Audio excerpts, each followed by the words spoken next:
This is a tale of World War I bravery. The background to the tale was given to the storyteller John Smith by his oldest brother David, who is now 80. The beginning took place when David was quite young. That would be about the time of the start of the Second World War. His father Alex had taken him on a visit to the Port Glasgow War Memorial. He pointed out a name, David Smith. He told David that this was whom he had been named after, David Haldane Smith. David was a great-uncle who had died in November 1914 fighting with the King's Own Scottish Borderers. David, John's brother, wanted more information about his namesake. David's death interested John, but for a few years, till he retired, he could not look into this. Then, by fortune, John was in Berwick-on-Tweed and could visit the King's Own Scottish Borderers Museum. John met the curator in his tiny office. John gave him David's regimental number, 7420, and the curator found David in the record. John had questions from his own research, but one important one stood out. David had been born in 1876, so he would have gone to war in 1914, aged 38. Why? The curator found that David had first enlisted in 1901.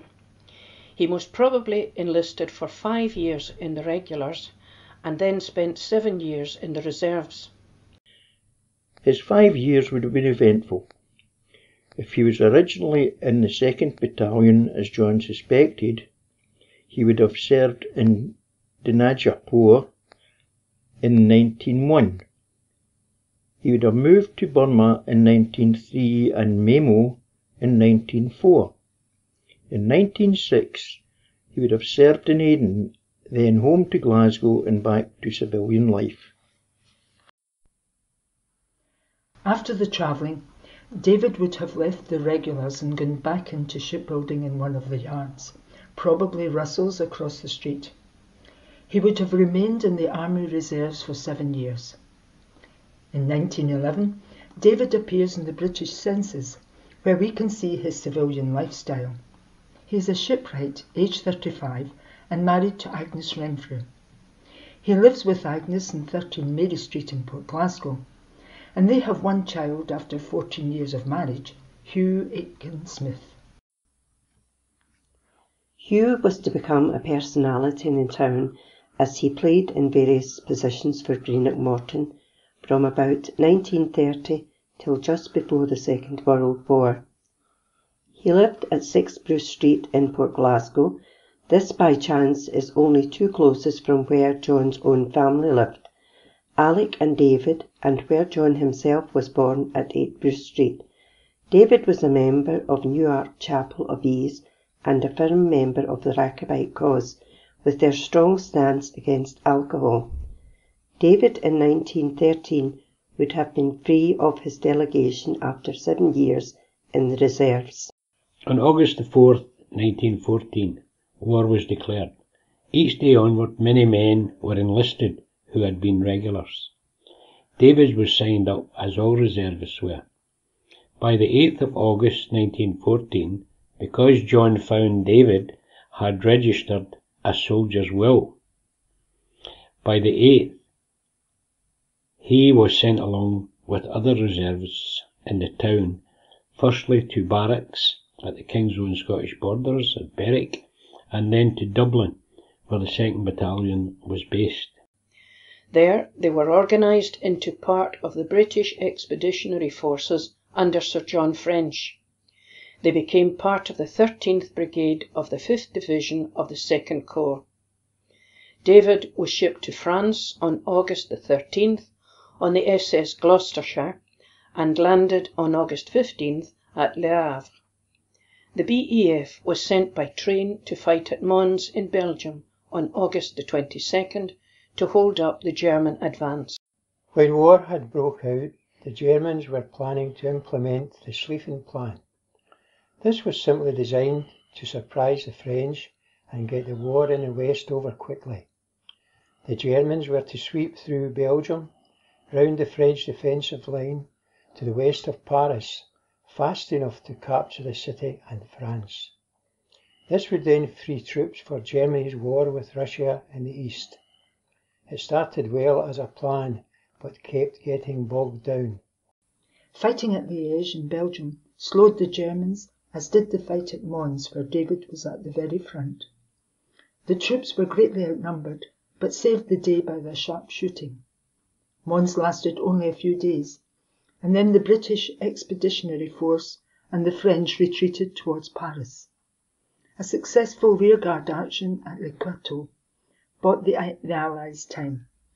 David fought in this again, and at the very front against even higher odds.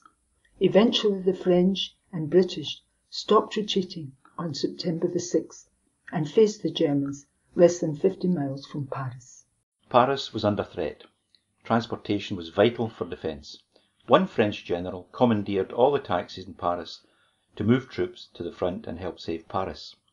The French general Joffre used early aircraft to spot an advantage that he could exploit.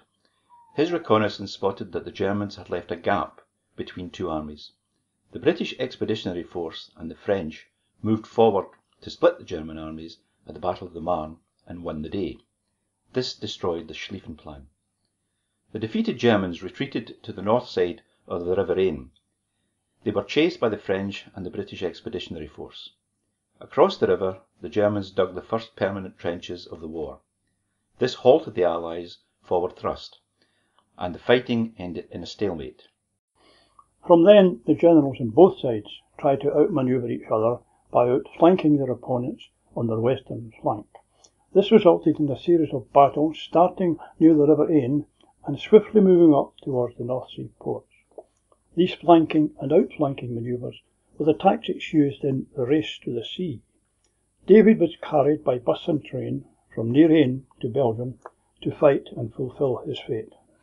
So the 13th Brigade had fought in all the large battles from the middle of August to October. They had seen since August the 22nd defeat, retreat and victory.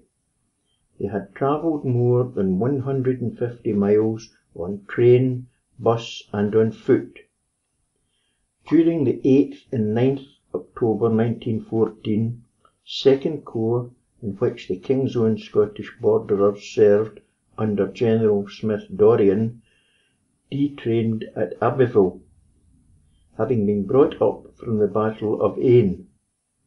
The Battle of La Bassée started on the 12th of October and would last till the 2nd of November. It was part of the Race to the Sea, and it was among the last of a series of mobile battles. It would end in static trench warfare, being full adopted for the rest of the war. David and his fellow troops were attacking the western flank of the German forces in late October near Neuve-Chapelle. On the 31st of October, David and his patrol were involved in the Battle of Messines in Belgium. It was just south of the battle being fought for the strategic town of Ypres. Out of curiosity, it was a battle that a certain Austrian corporal, Adolf Hitler, took part in. John obtained the war diary of the King's Own Scottish Borderers 2nd Battalion for the two fateful days of the 31st of October and November 1st, 1914. At 11 a.m.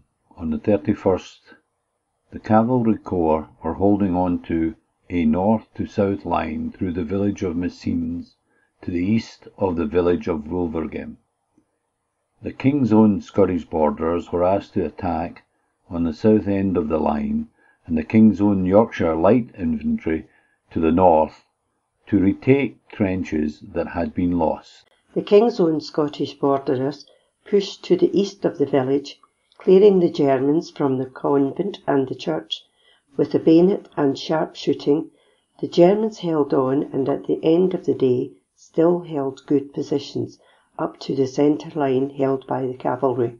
On the 1st of November at dawn, the troops in the centre line in the village needed additional assistance as the Germans had fallen back behind their left flank, making them vulnerable. 2 platoons of the King's Own Scottish Borderers were dispatched to assist the troops. The village troop commander gave a provisional order for all forward troops to retire, and D Company of the King's Own Scottish Borderers took the covering position to let this happen. During the day, as the order was provisional, all the troops did not retire. They thought they could hold on to the ground won, as the German advance had been thought to have been checked. The Royal Artillery, however, thought complete retirement had taken place and proceeded to shell the village and the King's Own Scottish Borderers with high explosive shells. These fell on to David and the platoon who were located in village houses. They all died. So David and his compatriots were casualties of friendly fire.